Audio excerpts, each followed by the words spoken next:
आपके अपने channel maths with sir में आपका हार्दिक स्वागत है। आज अपन बात करेंगे मैथ्स के टॉपिक में बीज सरल समीकरणों की बात करेंगे, यानी सरल समीकरण बीज सरल समीकरणों से द्वारा अपन सवाल हल किए जाते हैं उनके बारे में बात करेंगे। जैसे कि पहले सरल समीकरण क्या है, a + b का होल स्क्वायर, यानी इसको हल कैसे करते हैं, विस्तार कैसे करते हैं इसका, यानी पहला पद क्या है a, दूसरा पद क्या है b, तो ये कैसे खुलेगी, पहले पद का वर्ग यानी a का वर्ग क्या हुआ a² प्लस 2 गुना पहला पद गुना दूसरा पद, यानी 2 गुना पहला पद क्या है a गुना दूसरा पद क्या है b, यानी ab और उसके डबल क्या हो गए 2ab प्लस दूसरे का वर्ग, प्लस दूसरे का वर्ग, दूसरा क्या है b है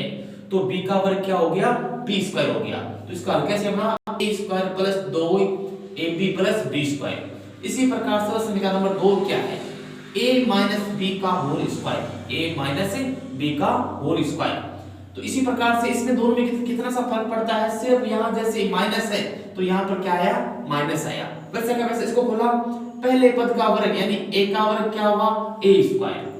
माइनस 2 गुना ab यानी 2 गुना पहला पद गुना दूसरा पद यानी माइनस के 2ab प्लस दूसरे का वर्ग यानी b का वर्ग क्या हुआ b²। अब इनका बीजीय प्रश्नों में क्या महत्व है, यानी ये गुणा में काम आती है, इसके बारे में अपन बात करेंगे। जैसे मैंने सवाल लिखा 2x + 3 का होल स्क्वायर, इसका मतलब क्या हुआ 2x + 3 और 2x + 3 से ही गुणा करना, 2x + 3 को 2x + 3 से ही गुणा करना। तो इस सरल समीकरण के द्वारा इसको गुणा करेंगे, यानी गुणा तो ऐसे किया जाएगा लेकिन सरल समीकरण से कैसे हल करेंगे, यानी पहला पद क्या है 2x, दूसरा क्या है 3, तो सरल समीकरण नंबर 1 क्या थी, पहले पद का वर्ग, पहले पद का वर्ग यानी 2x का वर्ग प्लस 2 गुना पहला पद क्या है 2x प्लस दूसरा पद गुना दूसरा पद क्या है 3 प्लस दूसरे पद का वर्ग यानी 3 का वर्ग, यानी क्या लिखा मैंने, पहले पद का वर्ग, पहला पद क्या है 2x तो 2x का वर्ग प्लस 2 गुना पहला पद गुना दूसरा पद प्लस दूसरे का वर्ग। अब इसे आगे हल किया, 2 के वर्ग कितने हुए 4, 2 के वर्ग कितने हुए 4 और x का वर्ग क्या हुआ x² प्लस इसको पूरे को गुणा किया 3 गुना 6, 6 दूनी 12, 6 दूनी 12 और क्या पड़ा है x प्लस 3 के वर्ग कितने हुए 9, यानी अपने ये जो गुणा किया है ये सर्व समीकरण के द्वारा गुणा किया है। मान लो कि अपन बिना सर्व समीकरण करते तो कितना टाइम लगता, देखो 2x + 3 को 2x + 3 से अपन गुणा करते तो कैसे करते, पहले देखो ये 2x किससे गुणा होते हैं, इस 2x से गुणा होते हैं, तो कैसे करते 2x गुणा 2x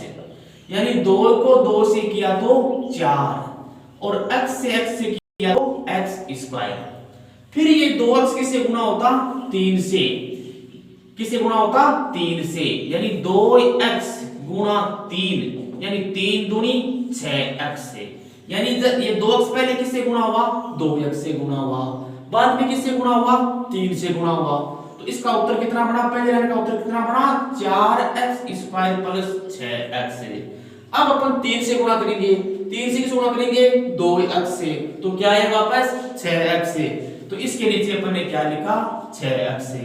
और फिर देखो 3 को 3 से क्या कितने आए 9 आए, फिर इनका योग किया तो 4x² प्लस 12x प्लस 9, उत्तर अपने सेम ही आए। ये जो उत्तर आया था मैंने सरल समीकरण से किया था,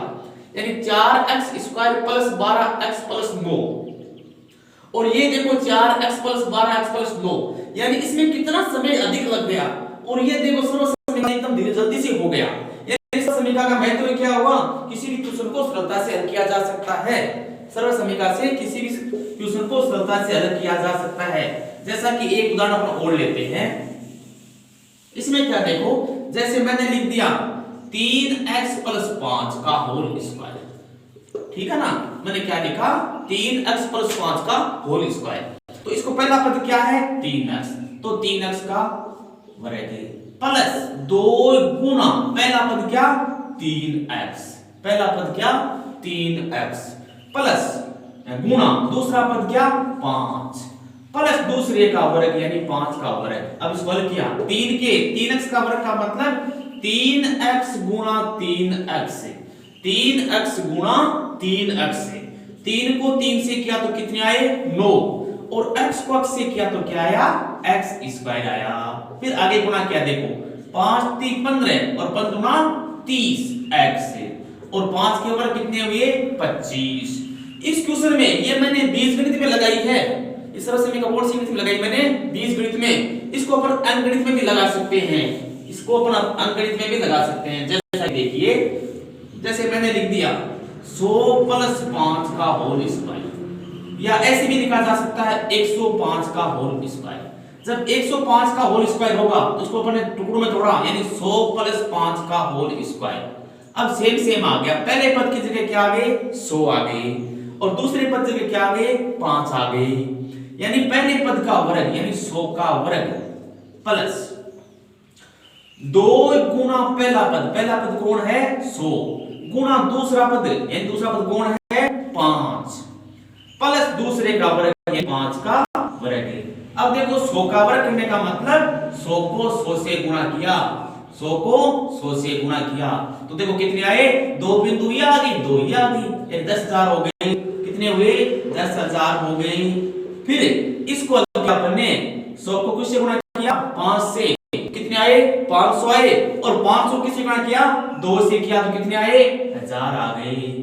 प्लस 5 के वर्ग कितने हुए 25, 5 के वर्ग कितने हुए 25। अब इसको अपन जोड़ा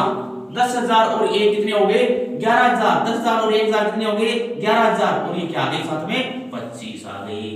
यानी सरल समीकरणों का उपयोग बीजगणित में भी होता है और अंकगणित में भी होता है। ये पढ़ी अपन ने कौन सरल समीकरण पढ़ी 1 नंबर सरल समीकरण पढ़ी। अब बात करते हैं अपन 2 नंबर सरल समीकरण से कैसे सवाल होते हैं। जैसे मैंने लिख दिया 4x 5 का होल स्क्वायर। अब जब यहां पर अपन ने प्लस देखा तो वो सरल समीकरण नंबर 1 थी, जब यहां मैंने प्लस लिखा था तो वो सरल समीकरण कौन सी थी 1 थी, और जब यहां मैंने माइनस लिख दिया इसका मतलब ये सरल समीकरण कौन सी हो गई 2 नंबर हो गई। अब इसको कैसे हल करते हैं देखो इस क्वेश्चन को 4 पहला पद क्या है 4x दूसरा पद क्या है 5, तो कैसे हल करेंगे पहले पद का वर्ग यानी 4x का वर्ग, पहले पद का वर्ग यानी 4x का वर्ग, फिर यहां चिन्ह क्या लगाएंगे माइनस लगाएंगे, यहां चिन्ह क्या लगाएंगे माइनस लगाएंगे, फिर क्या लिखेंगे 2 गुना पहला पद यानी पहला पद 4x गुना दूसरा पद यानी दूसरा पद 5 प्लस दूसरे पद का वर्ग यानी 5 का वर्ग। अब 4x के वर्ग कितने हुए 4 के वर्ग हुए 16 और x का हुआ x स्क्वायर, फिर ये माइनस देखो 5 चौके 20 और 20 दूनी 40 साथ में क्या x प्लस 5 के वर्ग कितने आए 25। यानी सरल समीकरण से इस क्वेश्चन का ये हल निकला। यानी 1 नंबर सरल समीकरण 2 नंबर सरल समीकरण कितना फर्क है, सिर्फ यहाँ क्या आया माइनस और उसमें यहाँ क्या था प्लस, उसमें यहाँ क्या था प्लस। अब इसी क्वेश्चन को अपन देखते हैं अंकगणित में देखते हैं सरल समीकरण 2 को। जैसे मैंने लिख दिया 10 - 2 का वर्ग, क्या लिखा मैंने 10 - 2 का वर्ग, क्या लिखा मैंने 10 - 2 का वर्ग, यानी इसके सरल समीकरण कौन सी हुई यहाँ पर 2 नंबर हुई। कैसे हुई क्योंकि ये माइनस है। अब इसको हल कैसे करेंगे 10 के वर्ग लिखेंगे पहले पद का वर्ग, पहले पद का वर्ग माइनस 2 गुना पहला कौन है 10 गुना दूसरा कौन है 2 प्लस दूसरे का वर्ग यानी 2 का वर्ग। अब 10 के वर्ग क्या हुए 100 माइनस इसको अपन ने हल किया तो कितना होगा 10 दूनी 20 20 दूनी 40 प्लस 2 के वर्ग कितने हो गए 4। अब देखो ये दोनों प्लस के एक साथ आएंगे यानी 100 प्लस 4 कितने हो गए 104 और 104 में से क्या निकल गए 40 निकल गए, तो कितने बच गए 64 बच गए। कितने बच गए 64।